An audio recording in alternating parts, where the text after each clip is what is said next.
right. Good morning, everyone. Thank you so much for joining us today. We're very excited to be here and kick off the meeting or the morning with a panel, which is going to be focused on building trusted AI for compliance with connected data. The idea behind this panel is a lot of you are dealing with compliance and risk use cases. There's so much happening in the space with, the volumes of data that we're coming across, which makes it really difficult to detect different types of fraudulent activity. So with us at Senzing, and as Jeff mentioned, with their data partner ecosystem strategy, we want to make it easier. Entity resolution is the key to bringing data together, but there's also the partner aspect of it, right? There's different types of data sources, like Jeff was mentioning. Open sanctions is one of them. Wirescreen is another one, right? And there's others that we have in our partner ecosystem that help with that. So today, we're going to be talking about that. We're going to be talking about what's happening in the space, but also share some examples and real use cases and things that these panelists have come across as well as they deal with this type of space as well. So all of us are hearing a lot about AI and how AI can help us solve a lot of these problems.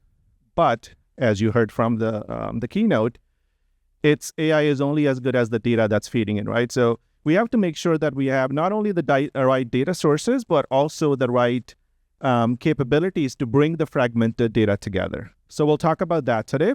So let me first take a minute to welcome our panel. We have experts and leaders in this space, and we're going to give each panelist a minute to introduce themselves. So I'm going to start with Gurshish. I'm Gurshish Dang. I'm the head of enterprise data management at Verisk Analytics. My role is pretty much to ensure that all our data assets are connected. That's kind of what I do. Hi, good morning. My name is Friedrich. I'm the founder of Open Sanctions. We run a open source risk database. So we're trying to build a graph of watchlist information and other risk data sources that's kind of global. And we try to help you figure out who the baddies are. And I'm Pete James. I'm Director of Training at Wirescreen. I help our users get the most value from our data, which is focused around Chinese corporate intelligence.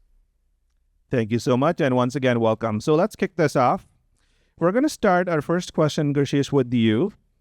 As you know, as I mentioned, we live in a world where data continues to multiply as we touch it, right? This creates so many challenges for organizations, for businesses to especially detect, bad identities and understand what kind of fraudulent activity is happening, with respect to the multiple data and different signals that are coming in. So at Verisk, from your perspective, what are the biggest compliance and risk challenges that you face or your team faces that you're helping address, especially when it comes to multiple sources and fragmented data that you have to deal with? So I think as data, just has been growing exponentially, as we all know, fragmented data really creates a foundational challenge, I think, for organizations these days, right? And the challenge essentially is, do we know with certainty who is who and what is what across these disparate systems, right? And we at Verisk Analytics, we are certainly at the heart of this problem. This is not an abstract problem for us, right? I think this is true for most organizations, but at Verisk, it's pretty obvious that we have separate claim systems, we have separate policy systems. And so the goal is to ensure that we serve the insurance industry and government agencies in the best possible way, in spite of these fragmented systems, to ensure that they can assess risk, they can meet compliance and have the best possible outcomes. So specifically in the compliance area, I think with like GDPR, CCPA, FCRA, I think the main problem of fragmented data sources is that it's essentially slows down compliance processes, right? That's one big problem I think that we see.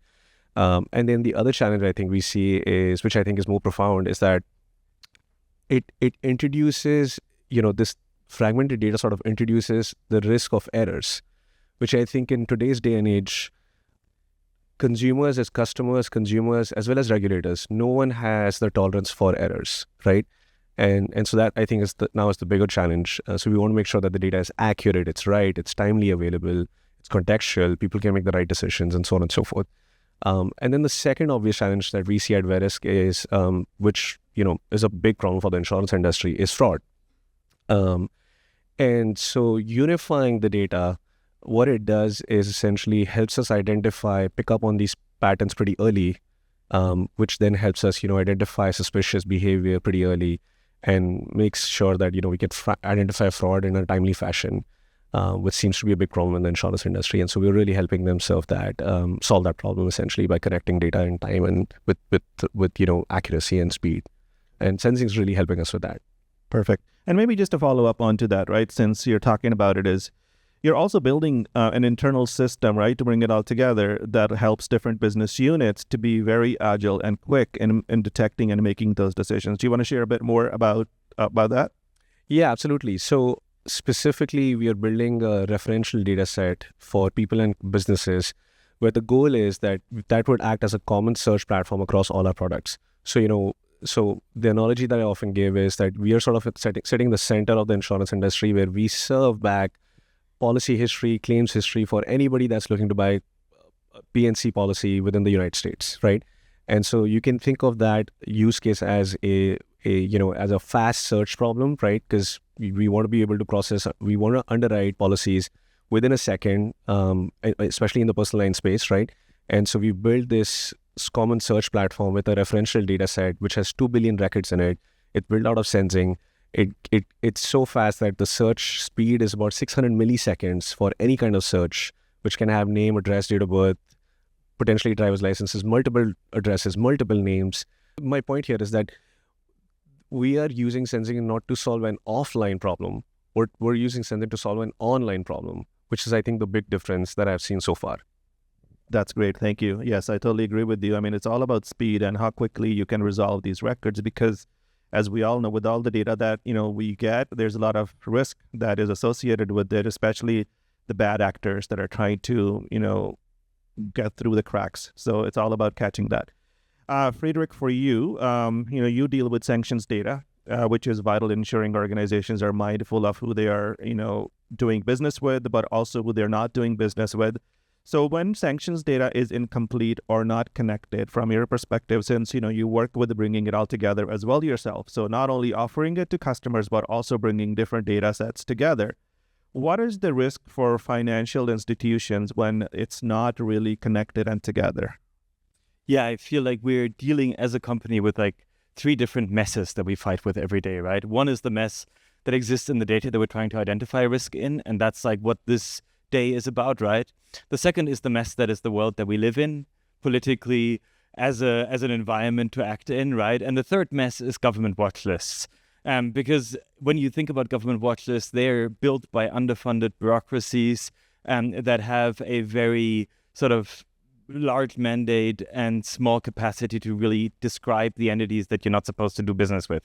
We're going to hear about this kind of exercise to the reader that's going on with 50% rules in a second.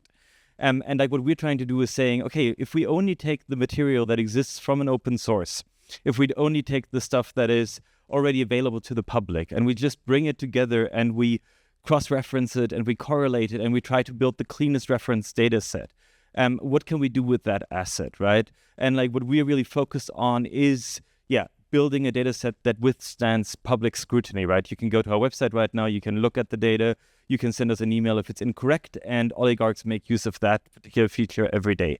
And so we're trying to kind of build a fully defensible core reference resource that then other organizations can build stuff on. And there we're discovering all these data issues that are catastrophic, right? Like as of this morning, the US sanctions list has Abu Hassan as a full name on its screening list, right? That's, I think, probably a good 50 million people, right? And so how do we help people to kind of bring in enough contextual information to enrich that enough so that it can actually then meet the internal data of larger organizations and become a signal of risk that, rather than just one more false positive that's gonna ruin someone's day.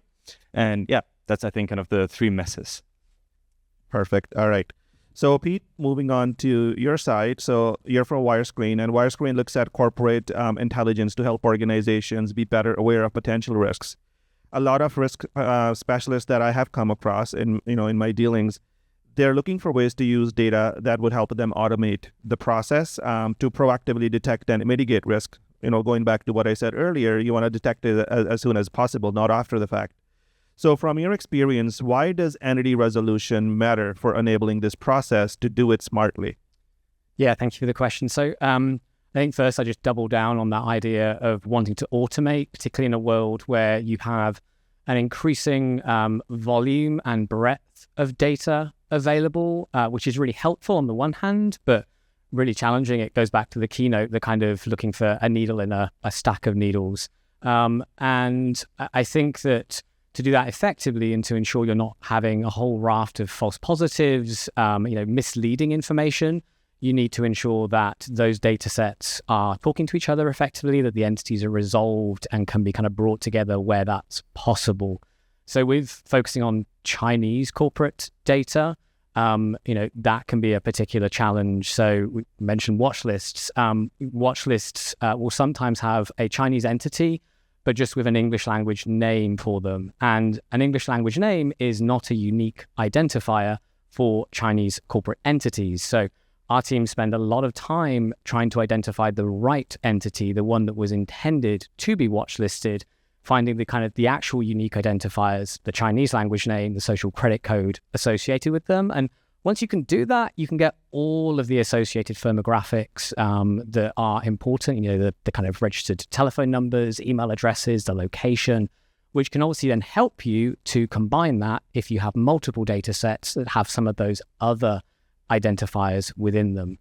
Same kind of challenge with names. Again, it's a particular challenge with Chinese names because there is a relatively smaller pool of unique Chinese names. There's a kind of common reuse of the same surname. So we have over 30 million Chinese and other people profiles in our platform. But within that, we will have the same name a lot of times. And where that becomes particularly pertinent is, you've got someone called Chang Wei who's an exec at company A, and then you've got another Chang Wei who is an exec at company B, and then company A is on a sanctions list.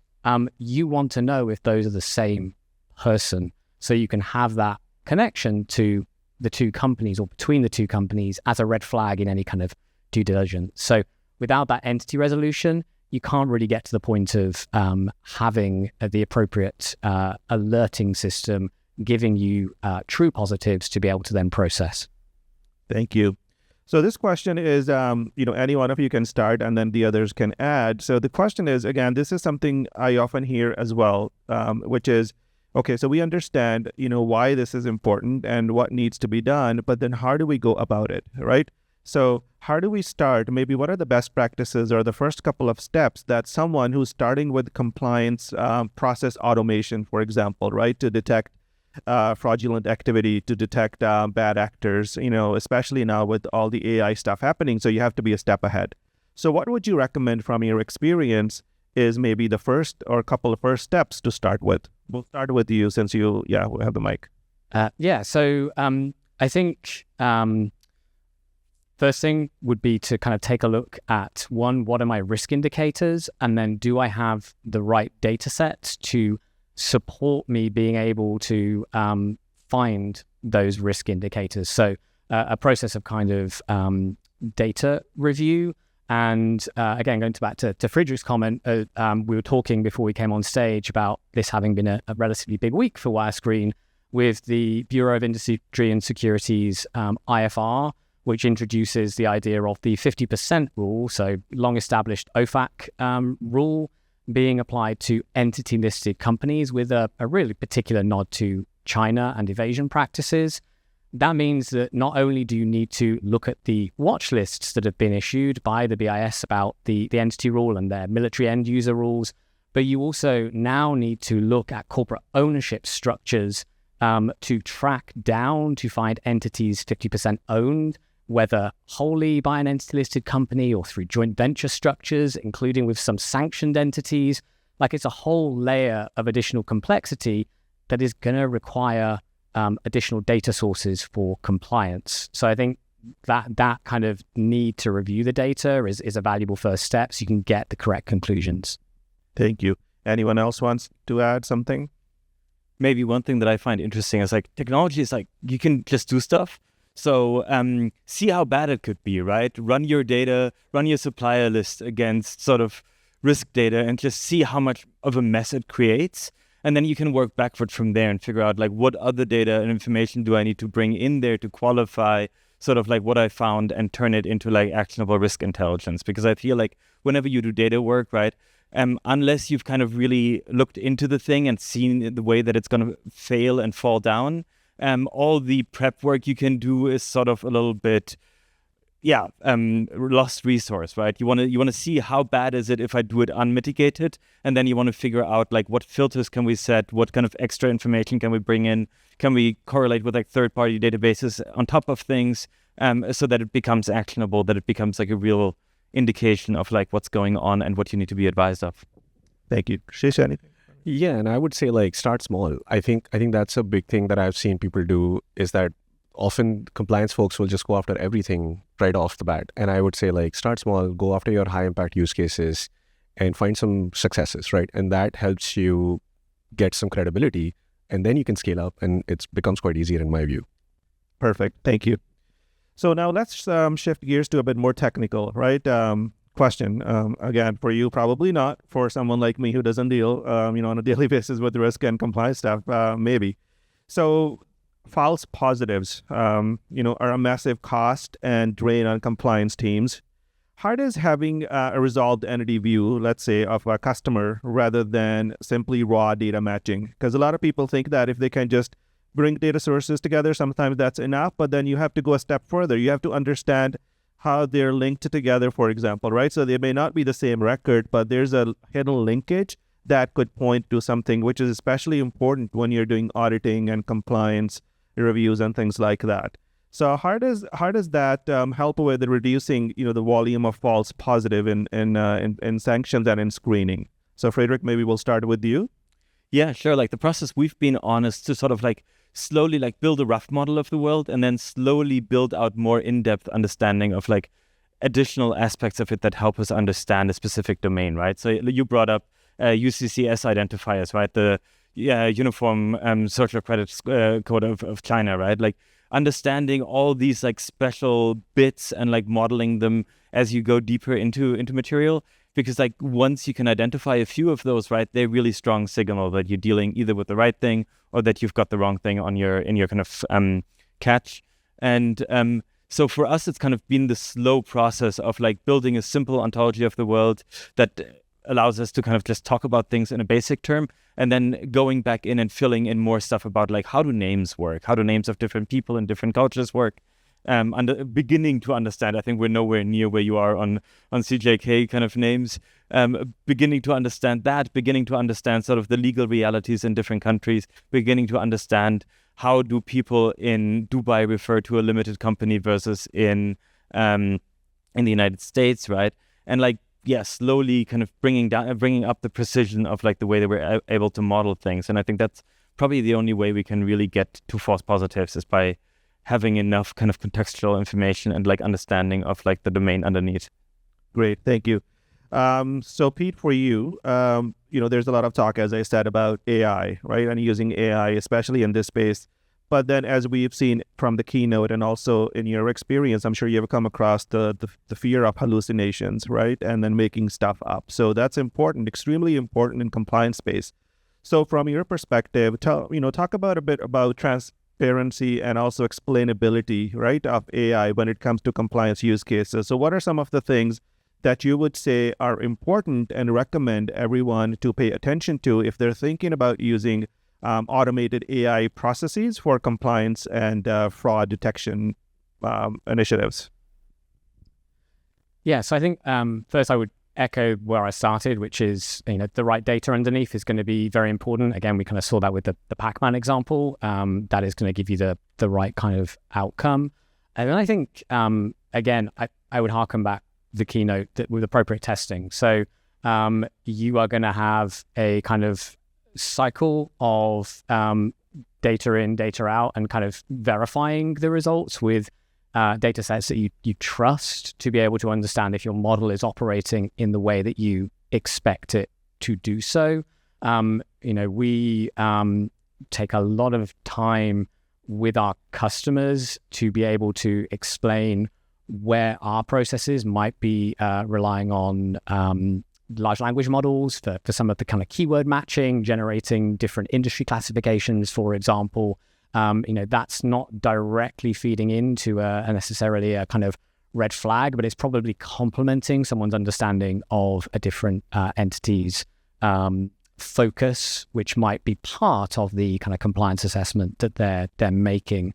So I think if you're providing that as a vendor, giving that transparency of how we are coming to that conclusion so people can kind of understand it in turn, particularly if they're then mapping it into their own AI processes, is really important.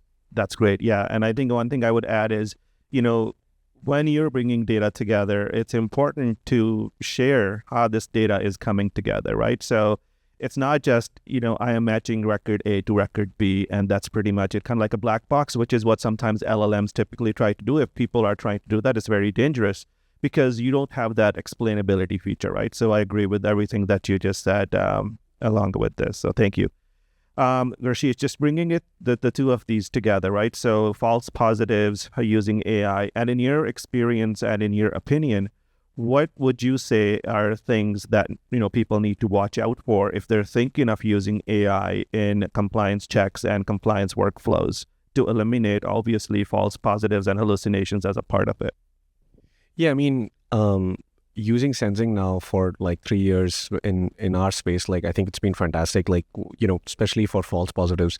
We run a bunch of POCs with all these different products, and, we say, we call them testing, but I really think of them as convincing, because I think at the end of the day, you want your stakeholders, external customers, to make sure that they understand what we are doing and there is transparency and explainability, and that they're convinced that what we are giving them is accurate, is right. There are no false positives.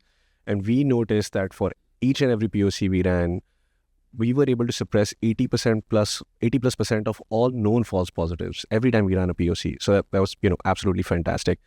But from an AI standpoint, I think I agree with the panel here that, like, going back to the keynote, like, the key is keep testing, make sure your data is right, like, have faith in the data. Like, you have to have that understanding that this data is trusted. And if you don't, AI will just make it worse. And so we saw that, that meme of the shitstorm. That's kind of where we all will end up if we don't test the data and make sure the data is right. Well said. Thank you. So with that, we're coming to the end of our time. So I'm going to ask the same question to all three of you, and you can just answer. We'll start, Pete, maybe with you. So when you're looking at, let's say, next 2 to 3 years, we're going to have a lot of AI agents, and maybe, who knows, something else, right, with the AI that's going to come up. How do you see AI transforming compliance workflows? Again, thinking about the next 2 to 3 years, and what role will connected partner data do you think will play in enabling that? I'll take the second first. I think the connected data will be crucial to that, because if you don't have that big lake of data to pull from and can trust that data is resolving entities correctly, then anything you layer on top of that is going to lead to false conclusions. I also think a big part of this, in terms of the value realization, will be on people thinking through effective prompts to the data. So that kind of awareness of, am I asking the best question to make the most of the data I have available? So I think kind of an understanding of what that means will be crucial to this value proposition that AI poses being actually realized. Okay. Thank you, Friedrich. Yeah, I think I'm European, and I get to be a little bit of an AI pessimist. I think we're seeing this big wave of Gen AI that's going through the beach right now. And once it's gone, there's going to be a lot of seashells there, right? We're going to discover these very specific things that generative AI it turns out to be really great at. I think a lot of them have to do with the softness of human information, right? Of expressing things about humans, about society, about language, right? That we're going to be able to kind of slowly harness it to kind of clean up those seashells, put them in a nice little box to view, so that we really understand how they're working with all the testing, and then be able to really operationalize it. But I think we have to dive a little bit right now, because there's so much happening, and I really hope that at some point we're going to be able to find the bits that are truly reliable and still kind of more powerful than anything we've been able to do before. Thank you. And Gurshish, anything else to add to that? Just the one thing that I think, with the connected data, I think it also needs to be an online service. I think we need to start thinking about data as a service, so that you have the same expectations of the data as you have from software. because without the reliability, agents, SLMs, LLMs won't be able to process the data with the accuracy that we expect it to be. And I think in my view, that's a key element here. Perfect. Thank you so much. So before I wrap up, just one example I think I'll share with you all is a few weeks ago, I was talking to a startup company. As you can imagine, when you're a startup, you're looking for whatever business that you can find. And they were working with a company which seemed like a legitimate company. So they created their website. They created LinkedIn profiles for the directors of the organization. And then this company ended up extending them credit. So they bought stuff and then they extended credit with net 30 that, okay, you can pay, in 30 days or whatever. So a week after they got the software, got it implemented, that company just completely disappeared off the web. No phone numbers were in service. No directors were found on LinkedIn and no business was found. So I was actually very surprised knowing, the space that we are in and the information that is available to us to detect some of this stuff. But at the same time, it also made me think that, these bad actors, these people that want to create fraud, they're trying to utilize these technology and connected data for their benefit as well, not just us trying to detect it. So which makes us, think on our feet and be ahead of that and also ahead of the curve. So I thought that was a very fitting example for this particular panel because, you guys are always, helping companies deal with that. So with that, I wanted to thank you so much for joining us and your time and sharing your insights.